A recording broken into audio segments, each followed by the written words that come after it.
Hello friends, welcome to another exciting travel journey. अगर आप gym Corbett National park घूमने का प्लान बना रहे हैं तो ये वीडियो आपके लिए सुपर यूजफुल होने वाली है।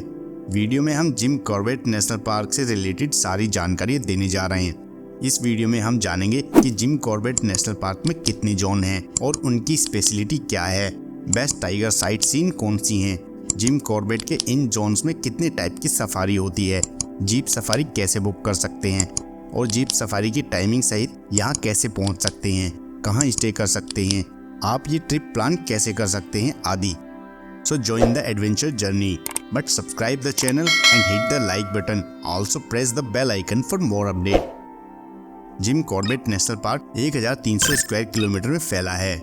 ये नैनीताल डिस्ट्रिक्ट में लोकेटेड है जो उत्तराखंड में स्थित है और ये 3 पार्ट में डिवाइडेड है, national park, wild life sanctuary और बफर जोन।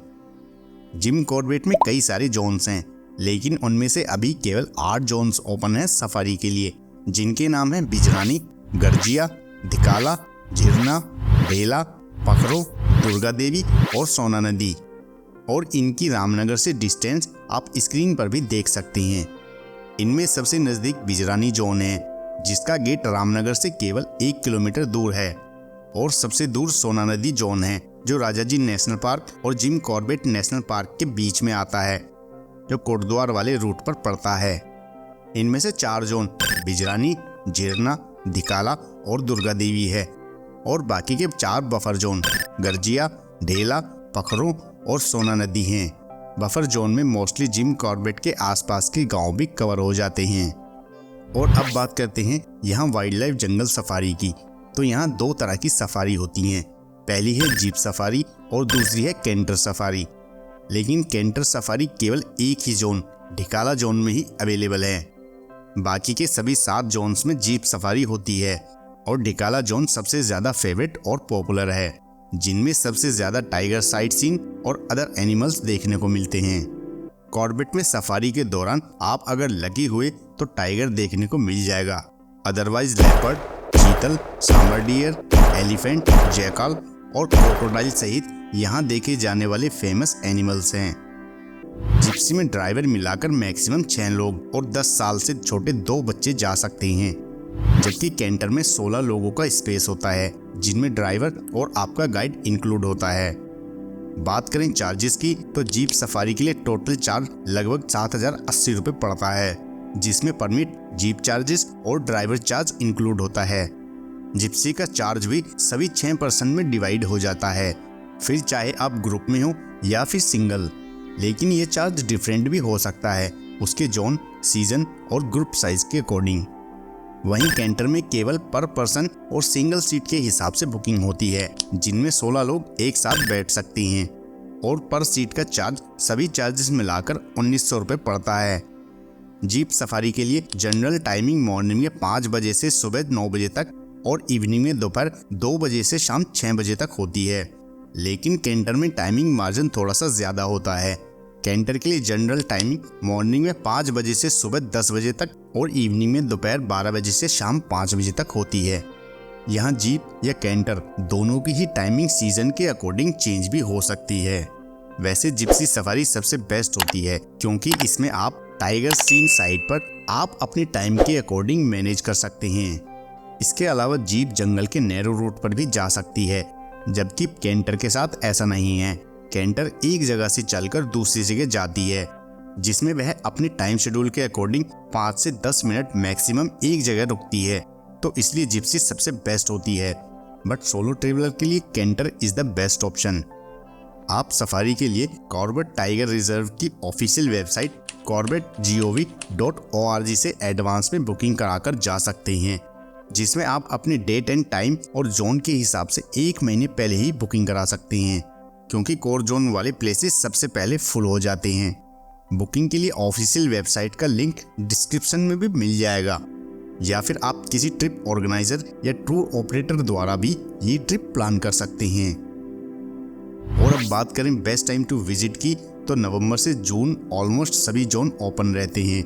इनमें भी फरवरी से अप्रैल सबसे बेस्ट टाइम भी यही माना जाता है टाइगर साइट सीन के लिए, क्योंकि इसी टाइम ड्यूरेशन में एनिमल्स धूप और पानी के लिए सबसे ज़्यादा बाहर निकलते हैं। इसके अलावा 1 या 2 जोन को छोड़कर जुलाई से अक्टूबर मानसून सीजन में सभी जोन्स क्लोज्ड होते हैं। तो अब बात करते हैं स्टे की। तो यहाँ आपके पास 2 ऑप्शन हैं।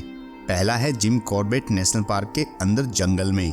डिकाला, बिजरानी, जिरना, पाकरो और सोना नदी में आपको नाइट स्टे के ऑप्शंस मिलते हैं और इनमें आपको डिकाला और सोना नदी जोन में मल्टीपल स्टे ऑप्शंस मिलते हैं।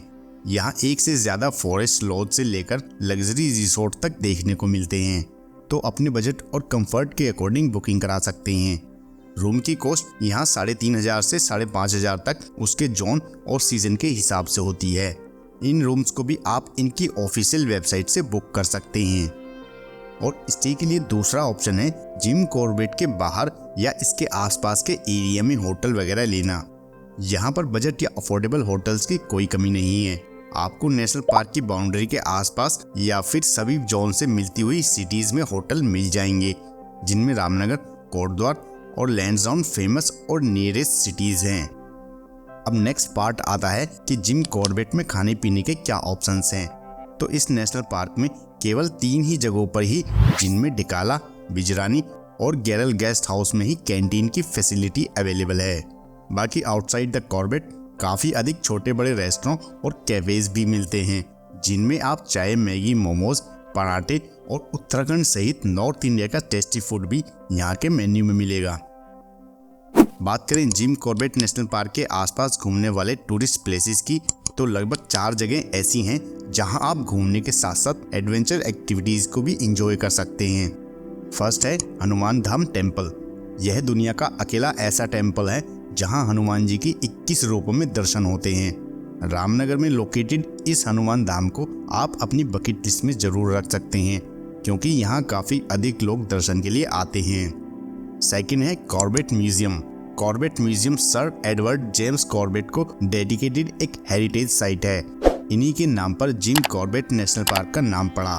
म्यूजियम में जिम कॉर्बेट सहित नेशनल पार्क से रिलेटेड कई चीजें डिस्प्ले की गई हैं, जिनमें नेशनल पार्क की हिस्ट्री सहित उनकी लाइफ और कंट्रीब्यूशन को भी दिखाया गया है। थर्ड है गर्जिया देवी टेम्पल। ये कोसी रिवर के पास लोकेटेड है और ये काफ़ी मोस्ट पॉपुलर टेम्पल है इस एरिया में। यह टेम्पल एक काफ़ी बड़ी चट्टान के ऊपर बना हुआ है, जिसमें सीढ़ियों द्वारा पहुंचना होता है, लेकिन ऊपर टेम्पल से रिवर में बहता पानी और आसपास का अमेजिंग व्यू दिखाई देता है, जिसे टूरिस्ट काफ़ी इंजॉय करते हैं। वहीं फोर्थ है fun and outdoor activities park. Jim Corbett National Park के आसपास कुछ प्राइवेट एडवेंचर एक्टिविटीज़ प्रोवाइडर हैं, जहां आप नेचर के बीच वाइल्ड लाइफ इंजॉय करते हुए थ्रिल एंड एडवेंचर स्पोर्ट्स दोनों का एक साथ एक्सपीरियंस कर सकते हैं। यहां आप wall climbing, zip line, rappelling, water roller, sky cycling और जिगजैग ब्रिज जैसी एक्टिविटीज को एंजॉय कर सकते हैं। अब बात करते हैं जिम कॉर्बेट नेशनल पार्क के लिए बेस्ट और आइडियल टूर आइटनरी क्या होनी चाहिए और इसे कैसे प्लान कर सकते हैं। तो इसे आप 1 नाइट और 2 डेज के लिए प्लान कर सकते हैं। फर्स्ट डे रामनगर पहुंचने के बाद बाकी बचे दिन में आप हनुमान धाम टेम्पल, कॉर्बेट म्यूजियम और गर्जिया देवी टेम्पल जैसे लोकल प्लेसेस को विजिट कर सकते हैं। और नेक्स्ट डे पूरा दिन आप जीप सफारी के लिए जा सकते हैं। यहाँ कुछ लोग तो एक दिन में ही मॉर्निंग और इवनिंग दोनों टाइमिंग के लिए भी जीप सफारी बुक करते हैं। कॉर्बेट में सफारी के दौरान आप अगर लकी हुए तो टाइगर देखने को मिल जाएगा, अदरवाइज लेपर्ड, चीतल, सांबर डियर, एलिफेंट, जैकाल और क्रोकोडाइल सहित यहाँ देखे जाने वाले फेमस एनिमल्स हैं।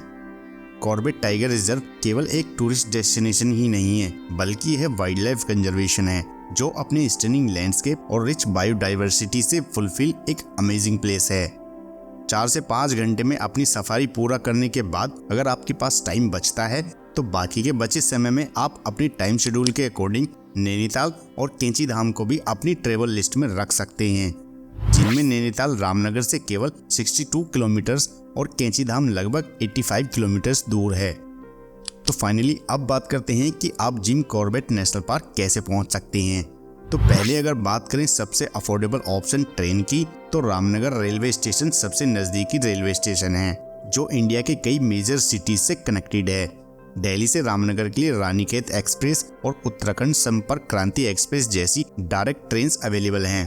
रामनगर स्टेशन पहुंचकर आप अपनी सफारी को स्टार्ट कर सकते हैं और अगर आप रोड ट्रिप को एंजॉय करते हुए जिम कॉर्बेट नेशनल पार्क तक पहुंचना चाहते हैं तो दिल्ली से रामनगर की डिस्टेंस लगभग 260 किलोमीटर है और आप 6 से 7 घंटे में अपनी प्राइवेट कार, टैक्सी या बस से जर्नी एंजॉय करते हुए इजीली पहुंच सकते हैं। नैनीताल, हल्द्वानी, काशीपुर और मुरादाबाद से भी रेगुलर बसेस रामनगर तक चलती हैं, तो बस भी एक अच्छा ऑप्शन है। इसके अलावा जो लोग जल्दी पहुंचना चाहते हैं उनके लिए सबसे नज़दीकी एयरपोर्ट है पंतनगर एयरपोर्ट, जो रामनगर से लगभग 80 किलोमीटर दूर है। यहाँ से आप टैक्सी या कैब लेकर 2 घंटे में कॉर्बेट नेशनल पार्क पहुंच सकते हैं। बाकी international airport Delhi airport IGI है, जहाँ से आप ट्रेन या रोड से आगे का सफ़र कर सकते हैं। तो फ्रेंड्स, चाहे आप ट्रेन, रोड या फ्लाइट से आएँ, जिम कॉर्बेट नेशनल पार्क की जर्नी हर तरह से ईजी और ब्यूटीफुल है। So plan your travel journey and spend some time with nature. तो ये था जिम कॉर्बेट नेशनल पार्क का कंप्लीट ट्रिप प्लान।